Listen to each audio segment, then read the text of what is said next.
Behind would நேயர்களுக்கு வணக்கம். நான் விஷ்ணு.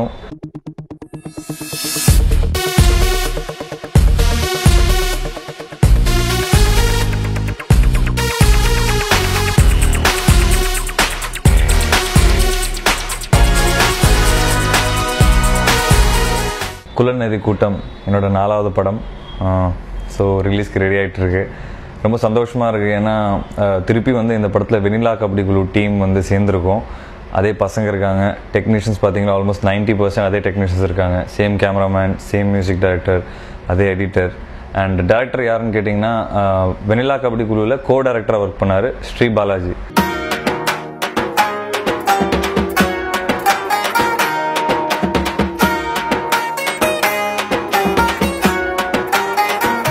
குலநெறி கூட்டம் எனக்கு ஒரு புது அனுபவம். ஏன்னா படம் ஃபுல்லாக ஒரு காமெடி. ஸோ ஃபஸ்ட் டைம் பண்ணுறேன். அண்ட் ரொமான்டிக் காமெடின்னு சொல்லலாம். காதலுக்கு அவ்வளோ முக்கியத்துவம் இந்த படத்தில் கொடுத்துருக்காங்க. என்னோடய ஃபஸ்ட்டு படம் இந்த 4 படத்தில் காதலுக்குன்னு ரொம்ப இம்பார்ட்டன்ஸ் கொடுத்து பண்ண ஒரு படம். அண்ட் படம் ஃபுல்லாக ஒரு காமிக்கல் டச்சோட எங்கள் டைரக்டர் பண்ணியிருக்காரு. ஒரு படத்தில் ஃபைட் கிடையாது, வில்லன் கிடையாது, ரத்தம் கிடையாது, அடிதடி கிடையாது. இதெல்லாம் இல்லாமல் ஒரு க்ளீன் ஃபேமிலி என்டர்டெய்னர் நான் சொல்லுவேன். ரொம்ப சந்தோஷமாக இருக்குது. ஏன்னா படம் நாங்கள் நினச்ச அளவுக்கு கண்டிப்பாக அவுட்புட் வந்திருக்கு. அண்ட் இந்த படத்தோட கேரக்டரைசேஷன் என் பேர் வெற்றின்னு ஒரு கேரக்டர் பண்ணியிருக்கேன் படத்தில். MBA முடிச்சுட்டு சும்மா வேலை வெட்டி இல்லாமல் சும்மா இருக்கிற ஒரு கேரக்டர். ஒரு சின்ன விஷயம் நடக்குது வாழ்க்கையில், அதனால் லவ் ஆகுது. அந்த லவ்வை அட்டைன் பண்ணுறதுக்கு நிறைய கஷ்டங்கள், நிறைய பிரச்சனைகள் வருது. அந்த லவ் எப்படி ஜெயிக்கிறான், அந்த பிரச்சனையை தாண்டி எப்படி ஜெயிக்கிறான் அப்படின்றது தான் கதை. பட் ரொம்ப சிம்பிளான கதை தாங்க. ஆனால் நரேஷன் அண்ட் ஸ்க்ரீன் பிளே ரொம்ப நல்லா இருக்கு. ஒரு மதுரை மிடில் கிளாஸ் நடக்கிற ஒரு விஷயம். மதுரைனாவே பொதுவாக அருவா, கத்தி, சண்டை அப்படி தான் ஒவ்வொரு படத்தில் காமிச்சிருக்காங்க. பட் மதுரைக்குன்னு இன்னொரு பக்கமும் இருக்குது. ஒரு ஜாலியாக, ஒரு நக்கலோட, ஒரு சின்ன குசும்போட இருக்கிற ஒரு கேரக்டர் தான் வெற்றி. அண்ட் இந்த ஃபேமிலி இந்த படத்துக்கு மிகப்பெரிய ப்ளஸ் ஹீரோ சைட் ஃபேமிலியும் அண்ட் ஹீரோயின் ரம்யா நம்பீசன் பண்ணுறாங்க. ஸோ அவங்க ஃபேமிலியும் இந்த படத்தில் 2 பேர் சைடோட ஃபேமிலிக்கு ரொம்ப முக்கியத்துவம் கொடுத்துருக்காரு எங்கள் டைரக்டர். ஸோ அதெல்லாம் பார்க்கும்போது ஒரு கம்ப்ளீட் ஃபேமிலி என்டர்டெய்னர் இந்த படத்தில் நாங்கள் எல்லாருமே எக்ஸ்பெக்ட் பண்ணிட்டு இருக்கோம். அண்ட் வெனிலா கபடி குழு பசங்க பொதுவாக பார்த்தீங்கன்னா ஒரு படத்தில் ஹீரோவோட ஃப்ரெண்ட்ஸ்ன்னு பார்த்தீங்கன்னா ஸ்டார்டிங்லேருந்து ஃப்ரெண்ட்ஸாகவே இருப்பாங்க. பட் இந்த படத்தில் கதை போக போக தான் அறிமுகமே இல்லாமல் அதுக்கப்புறம் ஏதோ ஒரு காரணத்தினால ஒன்று சேர்றாங்க. அங்கேருந்து ஃப்ரெண்ட்ஷிப் டெவலப் ஆகுது. அதுக்கப்புறம் அவனோட கோலும் அவங்களோட கோலும் ரெண்டுமே ஒரே கோல் நோக்கி போகுது. பட் இவன் காதலில் ஜெயிக்கணும், அவங்க வேற ஒரு விஷயத்துக்காக போராடுறாங்க. ஸோ ஃபைனலாக கிளைமேக்ஸ் கொஞ்சம் டிஃப்ரெண்ட்டாக பண்ணியிருக்காருங்க டைரக்டர். அதான் சொன்ன மாதிரி வில்லன், அடி அதெல்லாம் எதுவுமே கிடையாது. ரொம்ப ஒரு நல்ல ஃபீலோட கொண்டு போயிருக்காரு. அண்ட் படம் இன்னைக்கு நிறைய பேர் படம் பார்த்தாங்க. எஸ்பெஷலாக எங்கள் டைரக்டர் சுசீந்திரன் சார் படம் பார்த்துருக்காரு. எடிட்டில் டபுள் பாசிட்டிவ் பார்த்தாரு. பார்த்துட்டு ரொம்ப நல்லா இருக்குன்னு சொன்னார். ஸோ கண்டிப்பாக ரொம்ப எதிர்பார்த்துட்ருக்கேன்.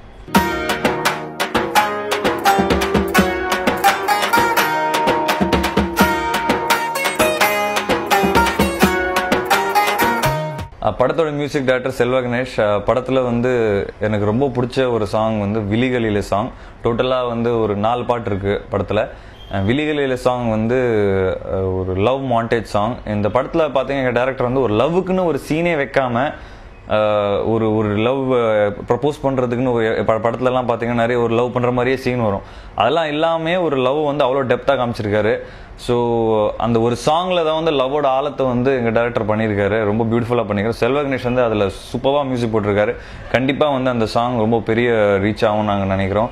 அந்த சாங்க்கு மட்டும் எனக்கு தெரிஞ்சு ஒரு 5 to 6 days நாங்கள் ஷூட்டிங் பண்ணிகிட்டே இருந்தோம். ஏன்னா அந்த சாங் ரொம்ப முக்கியம் இந்த படத்துக்கு. அண்ட் எங்கள் கேமராமேன் லக்ஷ்மண் குமார் சூப்பரான விஷுவல்ஸ் எடுத்திருக்காரு. அந்த சாங்க்கு நல்ல ஒரு ஃபீல் கொடுத்துருக்காரு. அண்ட் இந்த படத்தோட செகண்ட் ஹாஃபில் பார்த்தீங்கன்னா ஒரு சாங் வரும், ஜிங்சா ஜிங்சாக்னு. அந்த பசங்களோட சேர்ந்து ஆடுவோம். ஒரு குத்துப்பாட்டுனாவே ஒரு ஐட்டம் கேர்ள், ஒரு ஹீரோ நோக்கி தான் போகிற ஒரு சாங்காக இருக்கும். பட் இந்த படத்தில் ஐட்டம் கேர்ளே இல்லாமல் அதே பசங்களோட சேர்ந்து ஆடுற ஒரு சாங் ஜிங்சாக் சாங். ஸோ அந்த சாங்கில் பார்த்தீங்கன்னா செல்வ கணேஷ் சார் 3 விதமான அடி அடிச்சிருக்காரு. மதுரை அடின்னு ஒரு அடி, தஞ்சாவூர் அடின்னு ஒரு அடி, சென்னை அடின்னு ஒரு அடி அடிச்சிருக்காரு. ஸோ நல்ல குத்தான அடி அடிச்சிருப்பாரு. பட் ஒரே சாங்கில் 3 வெரைட்டியில் அடிச்சதுனால ரொம்ப புதுசாகவும் ஃப்ரெஷ்ஷாகவும் இருக்குது. அண்ட் அந்த சாங்கில் தான் வந்து எல்லா ஃப்ரெண்ட்ஸோட ஃப்ரெண்ட்ஷிப் வந்து ரொம்ப நல்ல ஃப்ரெண்ட்ஸ் ஆகிடுறாங்க அந்த சாங்கில். ஸோ கண்டிப்பாக வந்து செல்வா கணேஷ் வந்து இந்த படத்தில் அதே மாதிரி ஆர்ஆர் சொல்லணும் ரொம்ப முக்கியமாக ரொம்ப நல்லா பண்ணியிருக்காரு. ஏன்னா இந்த படமே நான் சொன்ன மாதிரி ரொம்ப சிம்பிளான படங்கிறதுனால இந்த மாதிரி குட்டி குட்டி விஷயங்கள் சேர்ந்தால் தான் இந்த படம் வந்து ஓவராலாக ஒரு ஆடியன்ஸுக்கு பார்க்கும்போது எங்கேயுமே ஒரு இது இல்லாமல் டக்குன்னு ரொம்ப குயிக்காக முடிக்கிற மாதிரி இருக்கும். அண்ட் இன்னும் 2 சாங் இருக்குது படத்தில். குலநெறி கூட்டம் அப்படின்னு ஒரு சாங்கும், அதே மாதிரி ஒரு செகண்ட் ஹாஃபில் ஒரு லவ் மாண்டேஜ் சாங் வச்சுருப்பாரு, காதல் என்பதுன்னு.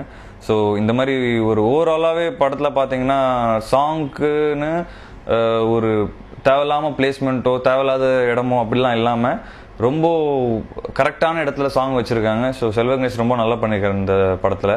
அண்ட் லக்ஷ்மண் எங்கள் படத்தோட கேமராமேன், அதே வெனிலா கபடிக்குள்ளே ஒர்க் பண்ண கேமராமேன். ஸோ கேமரா ஒர்க் அப்படின்னு பார்த்தீங்கன்னாவே விஷுவலாக வந்து நிறைய ட்ரை பண்ணுவாங்க, நிறைய விஷுவலாக வந்து ஃபென்டாஸ்டிக்காக காமிக்கணும், ரொம்ப ரிச்சாக காமிக்கணும் அப்படின்னு நினைப்பாங்க. பட் இந்த படத்தில் பார்த்தீங்கன்னா இந்த கதைக்கு என்ன தேவை அப்படின்ற ஒரு விஷயம் வந்து ரொம்ப அழகாக கொடுத்துருக்காரு. ஏன்னா இந்த கதை நடக்கிறதே பார்த்தீங்கன்னா பேக்ட்ராப்லாம் பார்த்தீங்கன்னா ரொம்ப சிம்பிளான ஒரு பையன், சிம்பிளான ஒரு வீடு, ஒரு சின்ன பிரச்சனை, அந்த பிரச்சனை எப்படி லவ்வாக மாறும். இந்த மாதிரி குட்டி குட்டி விஷயம் தான், சின்னதான விஷயம் தான் வந்து இந்த படத்தோட பெரிய பலமே. அந்த பலத்தை வந்து பெருசாக இது பண்ணாமல் அந்த கதையோடையே ட்ராவல் வந்து பண்ணியிருக்காரு எங்கள் கேமராமேன். ரொம்ப அழகாக வந்து ஒரு மிடில் கிளாஸ் வீடு, மிடில் கிளாஸ் ஃபேமிலின்னு காமிச்சிருக்காரு.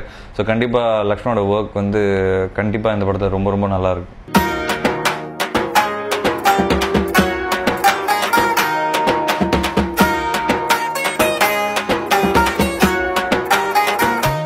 படத்தோட dance choreographer Dinesh master. So ரொம்ப க்ளோஸ். படத்தில் முக்கியமாக டான்ஸ் அப்படின்னு பார்த்தீங்கன்னா அந்த ஜிங் சாக் சாங்கில் தான் பண்ணியிருக்கோம். ஸோ நான் சொன்ன மாதிரி அந்த வெனிலா கபடிக்குள்ள பசங்க எல்லாருமே அந்த சாங்கில் ஆடிருக்காங்க. முக்கியமாக பார்த்தீங்கன்னா அந்த குண்டு பையனும் வைரவன் அவன் பேர் ஐயப்பனா பண்ணார் வெனிலா கபடிக்குள்ள. அப்புறம் அப்புக்குட்டி பண்ணார், அந்த மாமியார் மண்டை உடைச்சு. அவங்களாம் அந்த உடம்பு வச்சு ஆட வைக்கிறது ரொம்ப ரொம்ப கஷ்டம். பட் எல்லாருமே ரொம்ப சூப்பராக கோஆப்ரேட் பண்ணி ஆடினாங்க. அண்ட் அந்த சாங் ஃபைனலாக பார்க்கும்போது எல்லாரோட டீம் எஃபர்ட் தெரிஞ்சுது. ஸோ தினேஷ் மாஸ்டர் வந்து சூப்பரான கொரியோகிராஃபி பண்ணியிருக்கேன் அந்த சாங். ரொம்ப சிம்பிளான விஷயம் தாங்க, ஆனால் எல்லாமே வந்து ஒரு சின்ன விஷயம், ஒரு கதை நல்ல ஸ்க்ரீன் ப்ளே பண்ணதுனால எல்லாமே வந்து ரொம்ப இன்னைக்கு பார்க்கும்போது ஒரு இன்ட்ரெஸ்டோட வந்து படம் போயிட்டுருக்கோம் கண்டிப்பாக.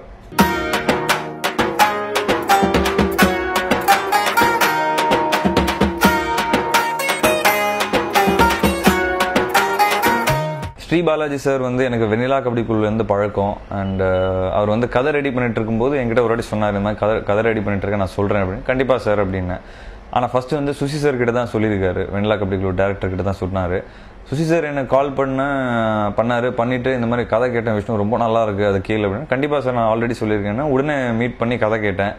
அண்ட் கேட்ட உடனே ரொம்ப பிடிச்சி போச்சு. அதே மாதிரி சார் கிட்ட சொன்னேன், சார் ஏன் சார் அதே வெனிலா கபடிக்குள்ள டீம் பண்ணக்கூடாது அப்படின்னு. அவர் என்னன்னா நானும் அதே மைண்ட் செட்டில் தான் இருக்கேன் அப்படின்னாரு. ஸோ சில விஷயங்கள் வாழ்க்கையில் வந்து தானாக அமையும் அப்படின்னு சொல்லுவாங்க. ஏன்னா நானும் வந்து ஒரு காமெடி டச்சோட ஒரு படம் பண்ணோம் அப்படின்னு நினச்சேன். கரெக்டாக கதையும் அதே மாதிரி இருந்தது. அண்ட் அதே டீம் வந்து ஒன்றா சேரும்போது ரொம்ப சந்தோஷமாக இருந்தது. ஸோ அவர் மதுரை பேக்ட்ராப் நான் உடனே ஸ்டார்ட் பண்ணும்போது நம்மளுக்கு ஒரு திங்கிங், ஓகே மதுரைனா எப்படி இருக்கும், அது எல்லா படத்தில் காமிக்கிற மாதிரி. ஏன்னா நிறைய படம் பார்த்தீங்கன்னா மதுரை பேஸ்டாக தான் வருது.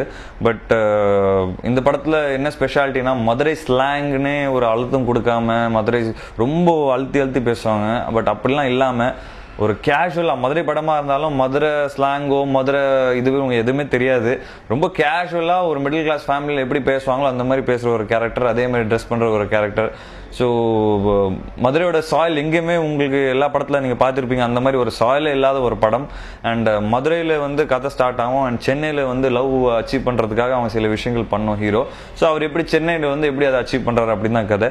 சென்னையில் வரும்போது தான் வந்து நிறைய கம்ப்ளீட்டாக ஃபர்ஸ்ட் ஹாஃப் செகண்ட் ஹாஃப் எப்படி வெனிலா கபடிக்குள்ள டிஃப்ரெண்ட்டாக இருந்ததோ, ஃபர்ஸ்ட் ஹாஃபில் வந்து ஒரு வில்லேஜ் ஒரு லவ் அப்படின்னு காமிச்சு செகண்ட் ஹாஃப் கம்ப்ளீட்டாக கபடி காமிச்சாரோ, அதே மாதிரி இந்த படத்தில் பார்த்தீங்கன்னா ஃபர்ஸ்ட் ஹாஃப் கம்ப்ளீட்டாக லவ் ஃபேமிலி அப்படிலே போகும். செகண்ட் ஹாஃப் பசங்களாம் உள்ளே வருவாங்க. ஸோ ரெண்டு ஹாஃபும் வெரைட்டியில் இருக்கும். அண்ட் கண்டிப்பாக ஒரு ரொம்ப ஜாலியாக படம் போகும். எங்கேயுமே வந்து ஒரு தவறான விஷயமோ ஒரு பார்க்க முடியாத விஷயமோ அந்த மாதிரிலாம் கிடையாது. ரொம்ப க்ளீனான ஒரு ஃபில்ம்.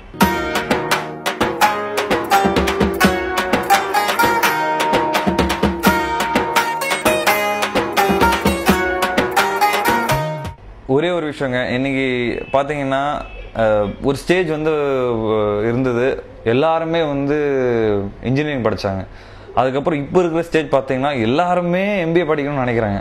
அவ்வளோ பேர் எம்பிஏ படித்தா எங்கே வேலைக்கு போகிறது? ஸோ இந்த கேரக்டர் பார்த்தீங்கன்னா படிச்சிருக்கான், எம்பிஏ முடிச்சிருக்கான், ஆனால் வேலை வெட்டி இல்லாமல் இருக்கிற ஒரு கேரக்டர் லைஃப்பை கொஞ்சம் கேஷுவலாக எடுத்துகிட்டு இருக்கான்.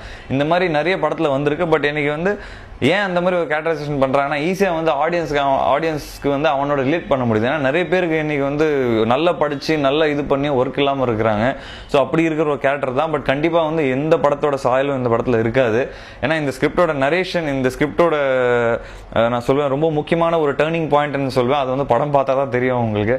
ரொம்ப சின்ன விஷயம் தான், ஆனால் அது அவ்வளோ க்யூட்டாக பண்ணியிருக்காரு. ஸோ அந்த ஒரு ஃபர்ஸ்ட் 10 மினிட்ஸ்ல தாங்க அந்த கேரக்டர் எஸ்டாப்ளிஷ்மெண்ட், அவன் யார் என்னன்றது வரும். 10 மினிட்ஸ்க்கு அப்புறம் உங்களுக்கு அதோட ரிசம்பிளன்ஸோ அது அந்த திங்கிங்கே இருக்காது. அவன் யாரு என்ன எப்படி இருக்கிறான் அதுக்காக தான் அந்த ஒரு கேரக்டரைசேஷன் வச்சாரு. ஒன்ஸ் வந்து அந்த ஒரு சின்ன டேர்னிங் பாயிண்ட் படத்தில் இருக்கும், அது வந்த உடனே கம்ப்ளீட்டாக உங்களுக்கு அந்த திங்கிங்கே போயிடும் அண்ட் கதை வேற மாதிரி ட்ராவல் ஆகி போகும். ஸோ கண்டிப்பாக எந்த படத்தோட சாயலும் இருக்காது.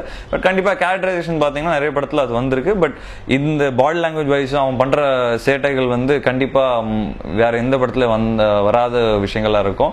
அண்ட் ஃபர்ஸ்ட் ஹாஃப் வந்து கொஞ்சம் நல்லா காமிக்கலா நல்லா லூஸான பாடி லாங்குவேஜ் வச்சு நல்ல ஒரு சின்ன நக்கலோட இருக்கிற ஒரு கேரக்டர். பட் செகண்ட் ஹாஃப் கம்ப்ளீட்டாக மாறிடுவான். அவன் லவ் வந்து அச்சீவ் பண்ண நோக்கி போகும்போது அவன் கம்ப்ளீட்டாக மாறிடுவான். ஸோ அதுதான் வந்து படத்தோட கேரக்டரைசேஷன் நான் சொல்லுவேன். அண்ட் நான் கொஞ்சம் கஷ்டப்பட்டேன். ஏன்னா துரோகி வந்து அவ்வளோ நல்ல ஹார்டான நல்ல ஸ்டிஃபான பாடி லாங்குவேஜ் வச்சு பண்ண ஒரு படம். லுக்லாம் பார்த்தீங்கன்னா எப்போவுமே கண்ணில் ஒரு வெறி இருக்கிற மாதிரி இருக்கணும் அப்படின்னு எங்கள் டேரக்டர் முன்னாடி சொன்னாங்க. ஸோ அதுலேருந்து இதுக்கு மாறுறதுக்கு கொஞ்சம் கஷ்டப்பட்டேன். ஏன்னா எல்லாமே ரொம்ப ரஃபாக பண்ண ஆரம்பித்தேன். பட் அதுலேருந்து நல்ல எங்கள் டேரக்டர் வெளியே கொண்டு வந்தார். ஸோ ஸ்ரீபாலாஜி சாருக்கு ரொம்ப ரொம்ப நான் நன்றி சொல்லணும். ஏன்னா ஃப்ராங்காக சொல்லணும்னா 2வது 3வது படம் எனக்கு கொஞ்சம் நான் நினச்ச அளவுக்கு போகல. ஸோ ஓகே திருப்பி உட்காந்து யோசிக்கும் போது என்ன பண்ணோம் அப்படின்னு நினைக்கும் போது பாலாஜி சார் வந்து இந்த கதை சொன்னார். ஸோ இன்னைக்கு நான் ரொம்ப ஹாப்பியாக இருக்கிறேன். கண்டிப்பாக இந்த படம் வந்து தப்பு பண்ணாது அப்படின்னு ஒரு நம்பிக்கையோடு இருக்கேன். அண்ட் நீங்கள் எல்லாருமே நல்ல ஒரு என்டர்டெயின்மெண்ட்டான ஒரு படமாக பார்ப்பீங்கன்னு நான் நினைக்கிறேன்.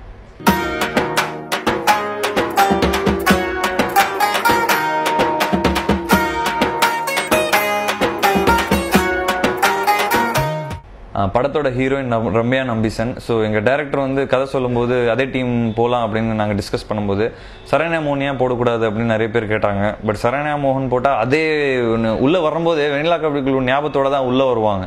ஸோ அது ஒரு காரணத்தினால வந்து எங்கள் டேரக்டர் வந்து கொஞ்சம் நம்ம ஹீரோயினை மாற்றினா நல்லாயிருக்கும் அப்படின்னு அப்படி தான் வந்து ரம்யா நம்பிசன் படத்துக்குள்ளே வந்தாங்க.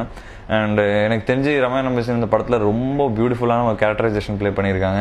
ரொம்ப அழகான ஒரு எக்ஸ்பிரஷன்ஸ், ரொம்ப கரெக்டான ஒரு நான் சொன்ன மாதிரி ஒரு அந்த ஃபேமிலினா இப்படி தான் இருப்பாங்க அப்படின்ற ஒரு பாடி லாங்குவேஜ் ஒரு எக்ஸ்பிரஷன் ரொம்ப பர்ஃபெக்டாக பண்ணியிருக்காங்க. இந்த படத்தில் லவ் ஒர்க் அவுட் ஆயிடுச்சுன்னா படம் கண்டிப்பாக ஒர்க் அவுட் ஆகும். ஸோ அந்த நம்பிக்கையில் தான் நாங்கள் எல்லாருமே இருக்கோம். அண்ட் நாங்கள் பார்க்கும்போது எங்களுக்கு வந்து நல்ல ஒரு அவுட்புட்டோட நாங்கள் பண்ணியிருக்கோம் அப்படின்னு எங்களுக்கு தெரியுது. பட் கண்டிப்பாக ஆடியன்ஸ் நீங்கள் தான் பார்த்து சொல்லணும். அண்ட் ரம்யா நம்பிசன் பற்றி சொல்லணும்னா ரொம்ப டெடிக்கேட்டடாக இருந்தாங்க ஷூட் அப்போலாம். ஏன்னா அவங்களுக்கும் இந்த படம் வந்து ஒரு பெரிய லைஃப் மாதிரி அவங்க நினச்சாங்க. ஏன்னா லவ் வந்து அவ்வளோ அழகாக எங்கள் டேரக்டர் பண்ணி காமிச்சிருக்காரு. ஸோ கண்டிப்பாக ரொம்ப எதிர்பார்த்துட்ருக்கோம்.